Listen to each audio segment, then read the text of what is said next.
Unfortunately, there's no way around it. Things just got worse. 2 Democratic lawmakers, state representatives from Minnesota, were shot. One is killed, and her husband as well.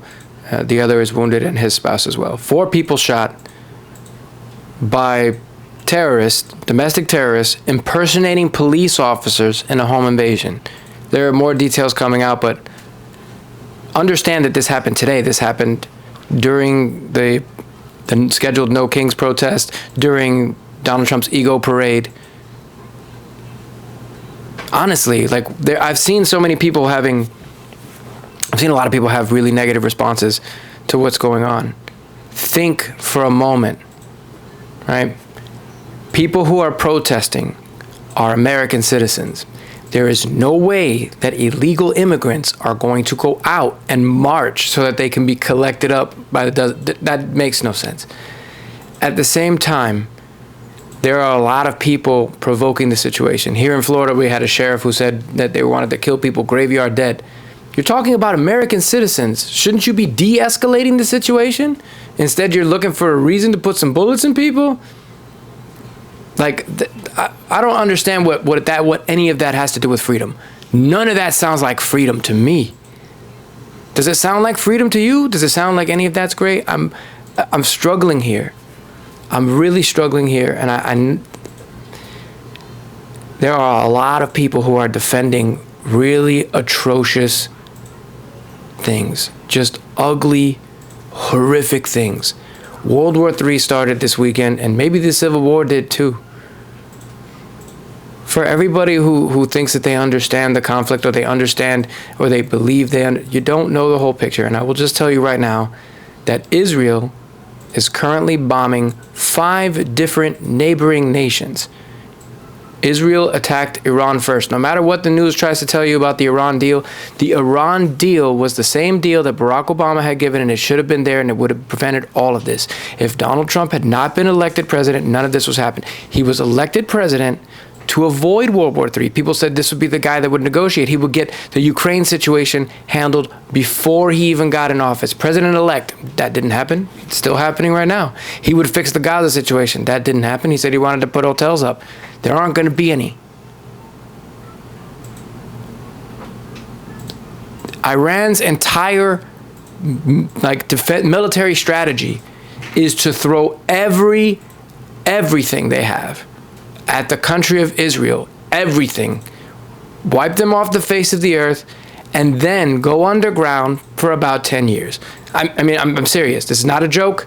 Like, that's their military strategy, is to do that because they saw what we did in Iraq and Afghanistan, and they saw that Americans will just eventually go away. They saw all of our tactics in Iraq and Afghanistan and said, we know exactly how to counter that. We just throw everything that we need to at Israel, accomplish that goal, and then just go underground while the United States gets bored or can't afford to do anything about it anyway.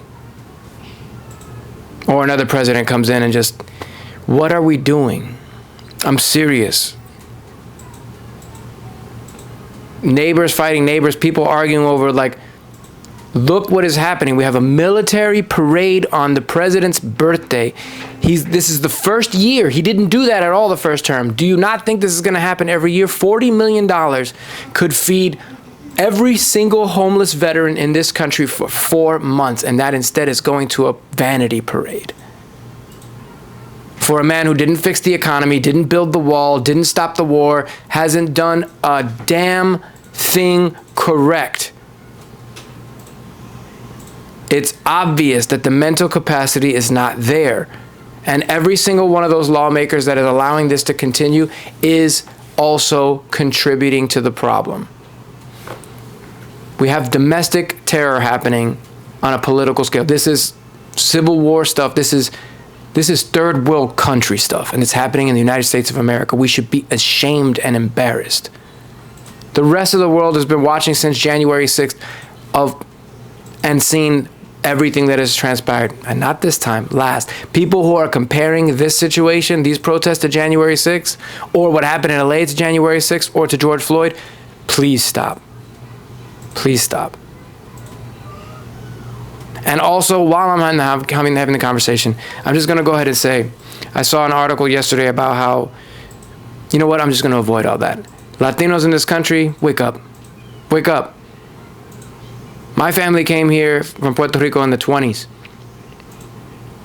Or was it in the 30s? It might have been in the 30s. Late 20s, early 30s. Cubans came here to this country in the 50s. Where were any of those light-skinned folk during the civil rights movement? Nowhere to be found. That's why this is happening. Because you guys have all been trying to play a part of a club you're not in. And guess what? White folk and light-skinned Latinos, guess what? None of y'all are in the club either. The club is money.